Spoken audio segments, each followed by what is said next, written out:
Good morning, everyone. I love ringing that thing. That's one of the cool things about doing that. This is a fun thing. Good morning. My name is Chris Woodcock. I'm the, let's see, Steve told me what my title was. Host, Boss, and Chief Worship Associate. So, welcome. Good morning. Welcome to the Church of Christ. Oh, wait. These are the notes Steve left from the last sermon. Let me get the right ones here. No, what I mean is welcome to First Parish, Unitarian Universalist Church, a beacon of progressive religious thought right here in central Massachusetts. My name is Chris Woodcock, and as I said, I'm your worship assistant, host, boss, all those things. I'll even be king for the day if you'd like. All right, then gone. We at First Parish are an intentionally welcoming community, open and affirming to people of all races, religions, creeds, backgrounds, gender identities, sexual preferences. Everyone is welcome here. However, I want to issue a particularly warm welcome for all of you that are visiting for the very first time to our church. First-timers should not feel obligated to contribute to the offertory when it arrives. Today, you are our guests. Please join us for refreshments in our parish hall, which is right next door, after the service. I have a few announcements this morning. This week, we are participating in Northboro's annual Trunk or Treat at the Senior Center. It'll be Tuesday from 4:30 to 6:30. Caroline McDonald there she is collecting candy or money. If you want to see Caroline, if you plan on coming, give her a heads up, and she wants to say something. No, I said something wrong. Yes, I do want to say something. Let's put a limit on the candy is, we've got candy. Anyone who wants to contribute money, it's optional. Happy Halloween.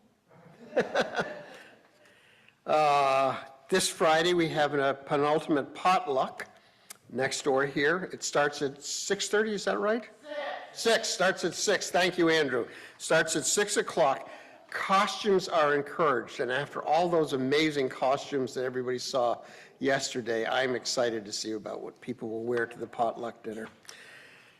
Next Sunday, Steve's sermon is on Halloween, Samhain, All Saints' Day, all of that. He'll be doing it. Also, we're starting to read up a book. This says hold up a book.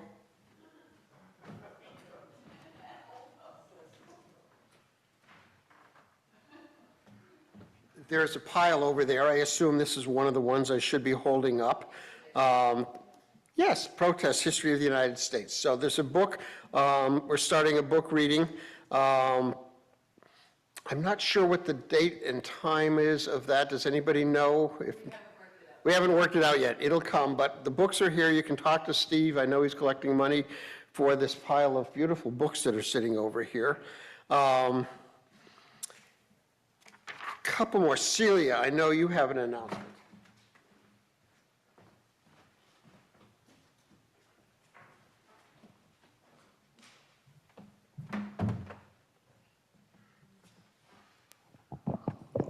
Hi, I'm Celia. I have a couple things. First of all, it's wonderful to see everybody here today. This is lovely. First, Steve and I are going to be offering an orientation for anybody to be involved in worship planning and or greeting. We feel that we've had different people volunteer. Thank you very much, everybody that has. But we want to get kind of a commonality to what we're doing. So it will be announced, it'll be in November, but please come. And even if you think you want to just greet for 2 times in the year, that'd be fine. But we'd like people to all have the kind of messaging and also safety protocols that we're working on. Thanks. Name tags. I've left mine at home, and I think 7 of you left yours at home. I left mine in the car. I think 2 of you said you left it in the car. Several of you said you've lost it. I've lost mine too. I just found it. I've got it on. I've also not been wearing it, but please, please, let's start wearing our name tags. As we are growing, and we are growing, it's really nice for new folks in particular to have a sense of who people are by name. Thanks. Yes, Renee. Sylvia, I find that I leave her name tag in my glove box. So when I get to church, I know where it is. Did you all hear that from Renee? Glove box of your car and/or a special pocketbook. I'm putting mine in my pocketbook now, and so far for 3 Sundays, it's worked. Okay, thanks. Great. I know I have mine in the cup holder of the car, and I'm confident it's still sitting right there. Kathleen, you have an announcement. Calling all sisters of all ages. A revised Cakes for the Queen of Heaven is a curriculum that I found and purchased at GA, and we will be starting to meet in November. There are 6 sessions. I think that it would make sense to offer 2 in case people can't make them. They'll be on Tuesday and Thursday nights in subsequent weeks. 3 of the lessons will be done before Christmas or before the break, and then 3 in the next year. This is meant to be a time for us to come together and really consider the way that women were omitted in the history of science, art, and literature, and to reclaim that history and be aware of it. And it's a beautiful thing. And I bet any of the women who have been through this are giving us the double thumbs up. Is that correct? Renee and yes, yes. And please come back. Please come back. All women of all ages are invited. Thank you. I now invite you to either turn your cell phones up all the way in honor of the bell that we now have that rings, so if your phone goes off, we can think of that, or you can turn it off. That would be even better if you want to turn off your cell phones. And I encourage you now to greet your neighbors, wave to people that are on Zoom, and we will be off. And I'll turn off my phone.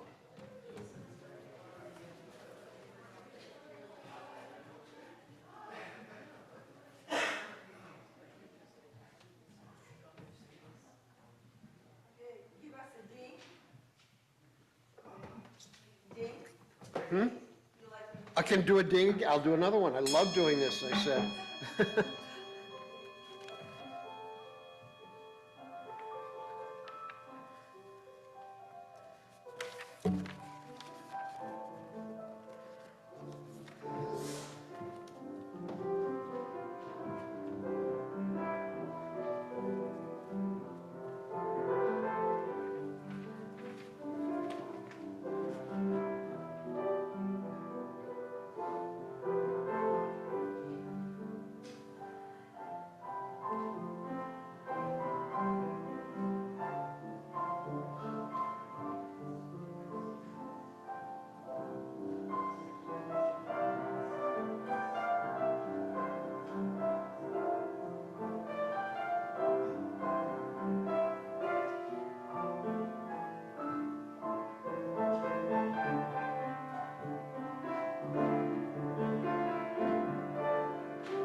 Hello?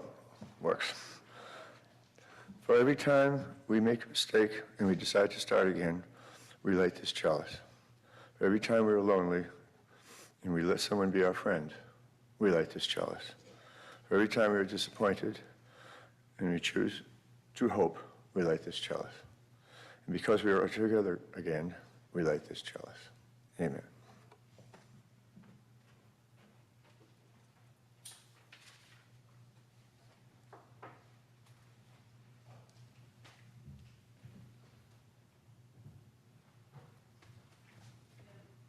What?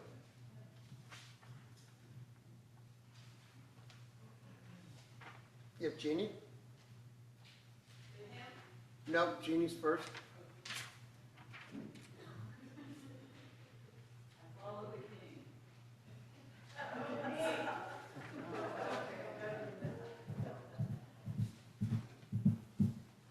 So I am reading the prayer, and our prayer today was, Our prayer today was written by Leif Seligman, and it is titled Each Breath. Leif writes, "We pause in the stillness to rest for a moment, to quiet ourselves so that we can feel what stirs within us. Each breath draws us closer to the pulse of life, and with each exhalation, we make room for something new. May we find in gathering the comfort of those who care. May we encounter patience along our growing edges and compassion in our most tender spots. Here, may we find the inspiration and encouragement we need to face our challenges and nurture ourselves. And in the presence of suffering across the globe, may we redouble our efforts to practice kindness where we are, with the hope that the light of our actions travels like the light of faraway stars. May our gestures of compassion and generosity seed possibility. May we walk humbly with one another, choosing reconciliation over resentments as we try to live right-sized. When life presses in and shifts us off balance, when pain assails us, when frustration mounts, may the rhythm of our breath steady us and bring us back to a place of gratitude. Amen." Thanks, Jeannie. Mom, I have already messed up the service, but that's okay. I was supposed to give you some opening words. The idea that we are all pilgrims on a religious journey is one of the oldest religious images of the religious life and search. In this service, we want to create an opportunity to get to know one another and to share who you are, where you came from. Today, we have longtime members, Lisa Whittemore, Rick Rayberg, and Cindy Bushy, who will all speak about their religious journey and how they landed here or provide some reflection as to a bit of the journey that led them here today. Here is how their assignment was described to our speakers by Steve. So if they go off the rail, you can blame him. No, you can blame me too. I've already messed up, so I'll take the blame as well. This is what they were told. This is an invitation to be as bold as you like, of course, within the bounds of politeness. Obviously, sharing things like, I grew up a Catholic, or I was not involved in a church for the first 40 years of my life, or I was abducted by aliens at 14 and lived on the planet Tron. It's likely to come up, but I will invite you to dig a bit deeper. Note, there is no need to praise the church or more broadly Unitarian Universalism. This is not a puff piece about our church. You can speak about the places your spirit has not arrived at as much as what you have done and the ways it has grown. Significant events and important mentors are worth sharing about, moments, communities that were important. Nobody here believes that spirituality is restricted to the events that took place under a spire. Now we'll have our opening hymn, which, without explanation behind us, I invite you to stand in body and spirit for our opening hymn, number 95 in the gray hymnal.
One of the special parts for our service that we do just about every week is Joys and Concerns. It's a time for people to come up, and I invite you to come up and line up over here and speak and tell us about any joys, concerns, thoughts you have.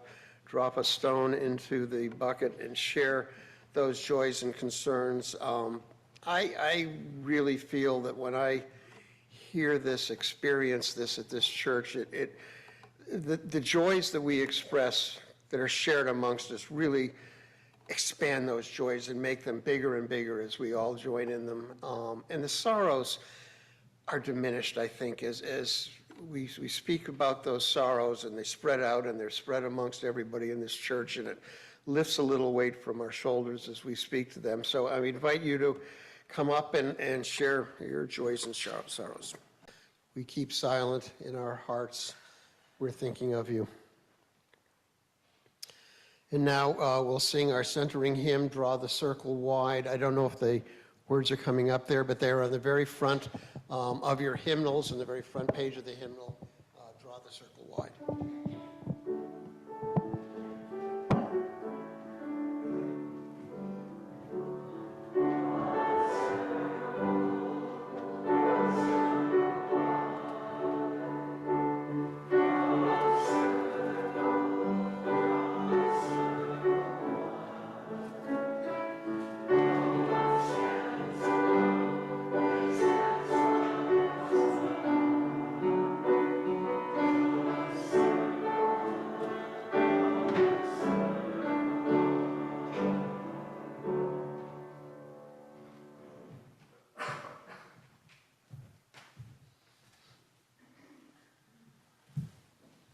Good morning, I'm Lisa Whittemore, and I'm going to share some of my spiritual journey with you this morning. When I was very young, the world opened its miles to me and then showed me an ocean. I landed here. My faith was in my mother, my aunt, and my brother, until one day they were gone. Then I was a very small child in a loving home, and, as is often the case, mistakes were made. In these early years, I began a practice that offered refuge from the strangeness of my days. At night, at bedtime, when the voices were silent, I found a place of peace and calm. I much later learned that my practice had a name. It's called meditation. Every night at bedtime, I would calm myself from the stress of the day, trying to learn English, trying to predict the behavior of adults, trying to get time outdoors. I would come to a place of quiet strength that comforted me. As an adult, I learned to share that journey of meditation with others, and I continue that practice to this day. As a child, I liked the calm of our congregational church on Sunday. The light shining through beautiful stained glass windows, the gentle voice of the minister, the glory of the pipe organ. I like the silence of Sunday afternoons, delicious Sunday dinner with the good china, and all of us on our best behavior. I enjoyed Sunday school, but I had a habit that tried the patience of the teachers. I actually read the Bible. And this provoked some uncomfortable questions as my reading outpaced the children's curriculum. For example, what really happened to Lot's wife? That whole story of her turning into a pillar of salt, that insults our intelligence. More than once I was told I needed to save my questions for afterwards and speak to the teacher privately, but somehow the teacher was never available afterwards. So the congregational church was a touchstone, a place of contemplation, singing, children's choir. Later, I played violin for Christmas Eve services and taught summer camp with the new little ones. I was blessed with a wonderful minister who handled my horror at inadvertently hurting a friend with compassion and simplicity. His advice? make your apologies to this person. And if she doesn't accept your apology, you must move on. You have to accept her, not accepting you. But I had no business blaming myself. I was accountable and I must make amends, but guilt and shame and blame were given no room. What a wonderful lesson to give to a 12-year-old. So my church filled me, fed me, and led me. But my true sanctuary was always outside. To this day, at 78 years old, I can remember discovering the joy of not only sitting under a tree, but actually within its branches. There was a spruce tree in our front yard whose branches came gracefully down to the ground, but left just enough space for me. I felt consoled, reassured, and totally safe. As I got older and my legs got longer, my freedom found the trails up onto our small mountain, with a sparkling brook that flashed in sunlight and made the most delightful sounds. The company of trees has always been a blessing from life on the farm. I learned there, walking the fields in daylight and dark, that the sky is always telling a story. I learned that standing under the deep night sky is a sacred experience, and that I could hold still long enough to let the music pour through me and be cleansed. My spiritual teachers to this day inhabit the earth, enliven the sky, and they speak with reverence and gratitude.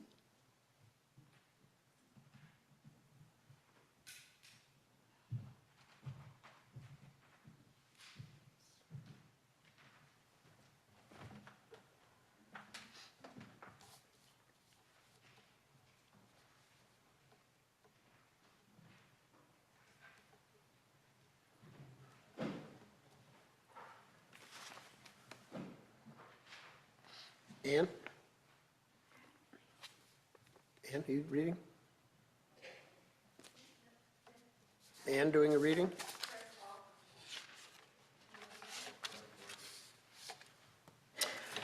I had a thing from Ann, but I'll go ahead. The offertory. The scriptures tell us that money is always at risk of threatening our deepest religious values. For example, we were warned in the Gospel of Matthew, chapter 6, verse 19, not to store up treasures here on earth, where moths eat them and rust destroys them, and where thieves break in and steal them. We here at First Parish are committed to your spiritual well-being, and in just a minute, a plan will be implemented to ensure that you do not violate the commandments of the Bible and will be tempted to live into the false security of things. And with that in mind, I wish to encourage our ushers and Olga to begin the offertory. Tchaikovsky's name didn't get to the order of services. Tchaikovsky.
Thanks, Olga. That was gorgeous. We're waiting for Rick come up to give his story. I just want to say, Steve makes this look so easy. It's not, believe me.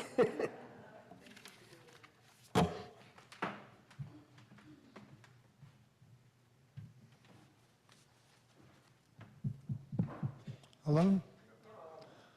All right, so what follows is going to be a synopsis of my spiritual journey, and some things will be left out, of course, which is a gift to you. Sequential verification and fact-checking generally can be done if you see Rita after the service. I grew up attending an evangelical church, Christian church. By the time I became disenchanted with the church, I had met an intellectual friend, and we discussed philosophy. Some of what we were reading were books by philosophers such as Kant or Bertrand Russell. I came out of this period as an atheist. That is, there was no justification for God. Quite a transformation. During my hippie days with Rita, I was enchanted with love and its power and ability to make connections. Continuing my reading with Be Here Now and such, I thought it was possible for love and being present to result in the same high as drugs. Indeed, during our cult days, the Divine Light Mission, I would sometimes feel that high through singing or sharing communal meals. Somewhere in the middle of our trip to India, that all changed through seeing the lifestyle differences of the leaders and followers, which in turn gave some understanding of the hypocrisy involved in the cult. During the next section of my journey, I began reading Rumi, Hafiz, etc. We traveled, saw other countries and cultures, which continued to develop my innate empathy. I nurtured empathy more while reading books such as Bury My Heart at Wounded Knee. I had a personal introduction to empathy through the stories shared by Rita regarding her mother's family's experiences with the Nazis. I no longer seek a high through spirituality. Being present for each other, especially Rita, and having children will do that. We created our own Sunday family rituals, then began attending First Parish when our daughter was asked to be in the Christmas pageant by her UU friend. It was also easier than creating rituals on every Sunday. Rita's example of being present as well as reading poetry and various inspirational quotes continued to move me, along with reading books such as those by Jack Kornfield. At this point, I have become a humanist with Buddhist tendencies, enjoying the present when possible. I meditate a little and I am working on having gratitude becoming a central part of my life. A quote from Mary Oliver is particularly important to my spiritual journey. These are her instructions for living a life. Pay attention, be astonished, tell about it. To me, that means pay attention to the world around you and pay attention to whomever you are with. That is, really listen to them while you are trying to understand the whole of what they are expressing. To me, being astonished is very easy with nature while really paying attention. I think part of being human is to share these experiences. Based on these instructions, it is only natural to be grateful for nature and for the people in my life.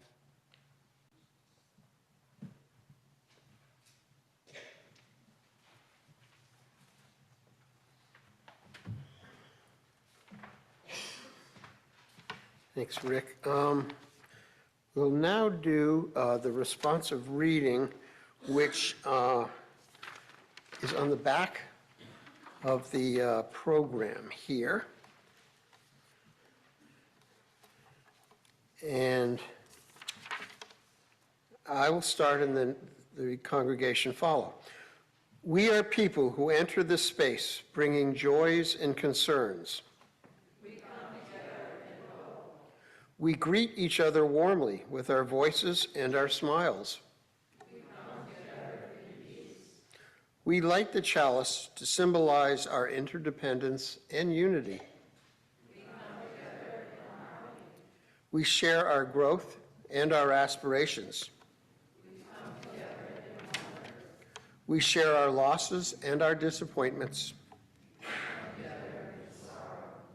We share our concern and compassion. We come to this place bringing our doubts and our faith. We sing and pray and listen. We speak and read and dream. We think and ponder and reflect. We cry and laugh and center.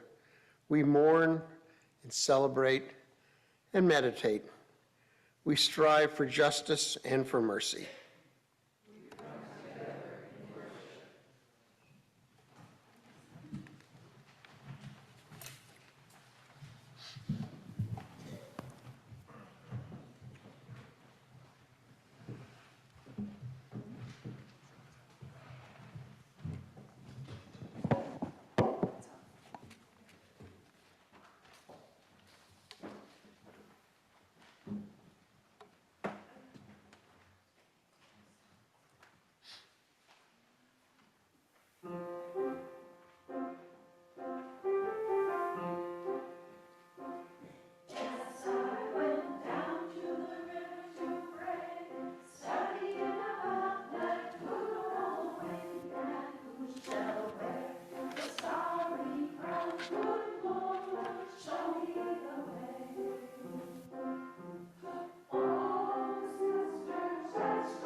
Can you hear me now?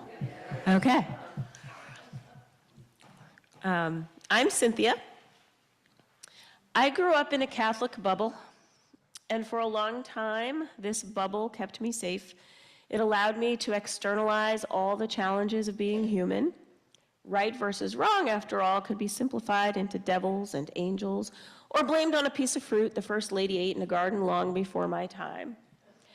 My job was to listen to the angels and go to church to earn a place in heaven despite my original sin. I took this mission very seriously and played by all the rules. I was a good kid, a quiet kid, an obedient kid. We were not holiday-only Catholics. We attended church weekly, and I attended Catholic school for 13 years, kindergarten through grade 12. I loved my beautiful First Communion dress, hand-sewn by my mother from the lacy remnants of her own self-crafted wedding gown. I saw my sister wear that dress a year before me, and then I adored the moment I got to wear it myself as a second grader, professing my belief in a holy ritual that turned bread into flesh. For me at the time, it was all about the dress and the subsequent party, not the questionable cannibalism. I also remember the other sacraments, sitting nervously in the pews in 4th grade, poised and ready to confess my sins for the first time to a man I hardly knew who sat in a tiny room. I felt small, but this was a big day, and I faithfully recited my assigned Hail Marys as the elbow grease and sponge that would cleanse my soul. I remember feeling less small and very proud years later as I wore my purple flowered dress and professed my devotion to this Catholic faith, taking the confirmation name Cecilia, a name I chose only because I liked how it sounded, as I read it off the sign of a neighboring church. I know Cecilia was a saint, but I still don't know why. My godmother was by my side, and my parents beamed as I spoke to the congregation about my concept of God as Jesus, the man who lovingly died to save me from my sins. My world made sense. It had rules. Some things were hard, of course, but God had my back. It wasn't until college that my cushy Catholic bubble burst. When my world opened up, my faith bubble could not withstand the pressures from the new realities it faced. As a first semester freshman, I took my first honors seminar, a literature course called Men, Women, and Love. In this course, I first learned that gay people were actual people, and that there were a lot of them, not just that one caricaturized hairdresser that lived next door to my cousins growing up. Not only that, but these people also had life and love, and they mattered. Imagine my shock when my faculty advisor and the professor for that class turned out to be a lesbian. It took me years to understand a statement that same professor made to me in a future semester when my world was falling apart, and I had decided to drop a course I was taking on the Bible because it sparked an existential crisis for me that resulted in a bout of depression. She said she always preferred an interesting B student to the perfect A student. At that time, I'm sure I was both horrified and offended. Here I was trying to hold my world together, to keep my bubble intact, and not only was she suggesting that I couldn't, but also that I shouldn't. I met the best humans in college.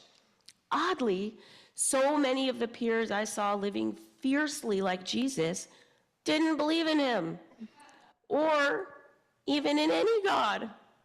How could this be? And how could dear people I loved and who demonstrated they were undeniably lovable be left out? My very good friend, so full of love and good humor and who had served in the military, came to believe maybe they shouldn't exist once they discovered they were homosexual because their God told them it was wrong. Wait, my God also told them they were wrong. In addition to dropping that Bible class, I also dropped my religion. What filled that void were experiences and people who taught me that angels and devils are characters created in an attempt to simplify the complexity of the human condition. We all carry the capacity to do good and evil. It resides within us, not outside of us. Yikes. For me, this realization was a call to action to live authentically and humbly, not because Jesus did or because I owe a debt to the world for the actions of my ancestors, but because the potential to do good and to do harm, of which I've done both, lives within me. I decided God had no part in that reality, and that the responsibility to live into the good was on me. I remain the only one of my siblings and first cousins, of which there are 26, who was not married in a church. My godmother tried, and I'm pretty sure it broke my parents' hearts, though they would never speak of it. But church made no sense to me at age 22, and I could not bring myself to marry in a church to please my family. Fast forward a couple of moves and a couple of kids later, and I had landed in Shrewsbury, Massachusetts, like a fish out of water, in this world of wealth and privilege. With no friends or family anywhere around.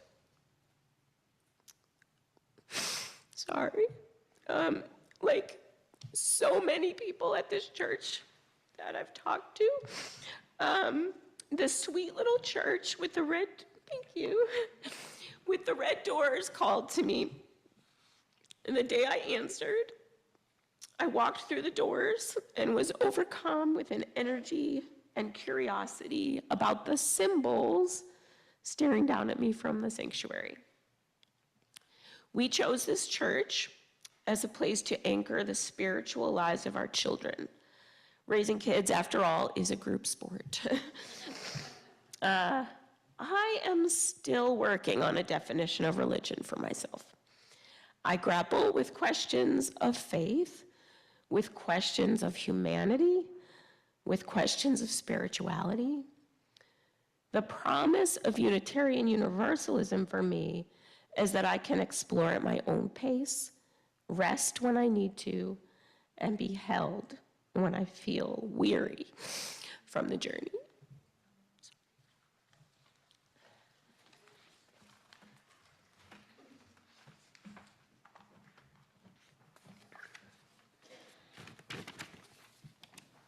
Thanks, Cindy. Thanks, Rick and Lisa. That was amazing. Our final hymn today is hymn 368. Please stand as you're able and sing hymn 368.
Our closing words are from the Reverend Scott Taylor, having received sanctuary.